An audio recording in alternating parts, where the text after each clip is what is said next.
చెప్పండి ఇక్కడ ఇప్పుడు పవన్ కళ్యాణ్ గారు వంగ గీత గారు పోటీ చేస్తున్నారు కదా ఇప్పుడు ఎవరు గెలుస్తారు అనుకుంటున్నారు మీ ఓటు ఎవరికి పవన్ కళ్యాణ్ పక్క అండి పక్క పవన్ కళ్యాణ్ ఇప్పుడు పవన్ కళ్యాణ్ గారు ఇప్పుడు చూస్తే అంతా ఇప్పుడు మొన్న ఎమ్మెల్యే అభ్యర్థిగా నిలబడి ఉన్నారు కదా గీత గారు ఇక్కడ ఫస్ట్ కాండ్ లోకల్గా ఉన్నారు కదా ఎందుకని ఇప్పుడు పవన్ కళ్యాణ్ గారికి మీ ఓటు పవన్ కళ్యాణ్ పక్క అభిమానం అండి మాకు అభిమానం వల్ల కొంత అంతే గెలుస్తాడా మరి పవన్ కళ్యాణ్ గారు తెలుసు పక్క అండి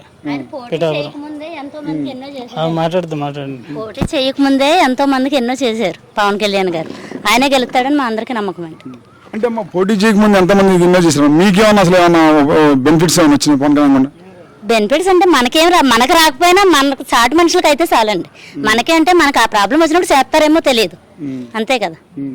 కానీ ఇక్కడ గీతా గారు ఇప్పుడు ఇంతవరకు ఓటమి ఎరగని నేతగా ఉన్నారు కదా వంగ గీత గారు. వంగ గీత గారి గురించి మనకు తెలియదు కానీ చేశారంటారు. ఎవరి అభిమానం వాళ్ళదండి, మా అభిమానం మాది, వాళ్ళు అంతే వాళ్ళది ఎవరి దానికి ఉంటుందండి. అది కానీ ఇప్పుడు ఇటు చూస్తే మరి ఇప్పుడు మొత్తం జబర్దస్త్ వాళ్ళు అందరు ఏదైతే ఉన్నారు సినీ పరిశ్రమ అందరూ పెద్ద ఎత్తున తరలి వచ్చి పవన్ కళ్యాణ్ ప్రచారం చేస్తున్నారు. గీత గారి మీద గెలవలాగి వీళ్ళంతా ఇంతమంది వచ్చి ప్రచారం చేస్తారని చెప్పి అంటున్నారు కదా. అలాగే ఎందుకని అనుకోవచ్చండి మనకి. కాకపోతే ఎవరి అభిమానం వాళ్ళకి, ఎవరి మనుషులు వాళ్ళకి వాళ్ళకి ఉంటుందండి. వాళ్ళదండి వాళ్ళకు ఉంటుంది, వీళ్ళకి ఉంటుంది. కాకపోతే మన మనిషి మనకు గెలుస్తాడు, మనకి ఏదైనా చేస్తాడని ఒక ఆశ. ఆయన చేస్తారు, పవన్ కళ్యాణ్ వస్తేనే కంపల్సరీ పవన్ కళ్యాణ్ వస్తాడు. ఇప్పుడు మరి అటు చూస్తే మరి ఇప్పుడు టీడీపీ రెండు పవన్ కళ్యాణ్ జనసేన రెండు పార్టీలు కలిసి ఉన్నాయమ్మా.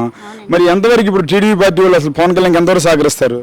ఎంతవరకు సహకరిస్తారంటే ఎంతవరకు దేనికైనా సహకరిస్తారని నమ్మకం ముందుగా పెట్టే కదా పవన్ అన్న దిగేది. అవునండి. అట్లయితే ఇప్పుడు గీతా గారు ఏదైతే ఉన్నారు ఇప్పుడు గవర్నమెంట్ వాళ్ళు అనుకూలంగా ఉన్నారు, మరి వాళ్ళని అసలు ఎలా ఎదుర్కొంటారు పవన్ కళ్యాణ్ గారు? పవన్ కళ్యాణ్ గారు అసలు స్థానికుడు కాదని మాట వినపడుతుంది. ఇక్కడ స్థానికుడు కాదు అని వాళ్ళంటే అయిపోతుంది ఏంటండి. పవన్ అన్న వచ్చాడంటే దానికి అదే ఆటోమేటిక్ గా అందరూ కలిస్తే నలుగురు నాలుగు చేయలేస్తే పని అవుతుంది అంతే కదా. టీడీపీ వాళ్ళు అందరూ ఒకటి అవుతే అవదా అది అలానే.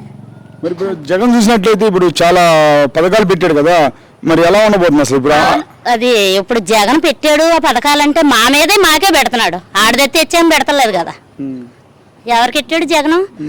కరెంట్ బిల్లు మీద వేసాడు, నీళ్ళ బిల్లు మీద వేసాడు, ఇంటి పనుల మీద వేసాడు. జనాలకే పెడుతున్నాడు. ఈ పిచ్చి వాళ్ళకి తెలియక అలా అనుకుంటున్నారు అంతే.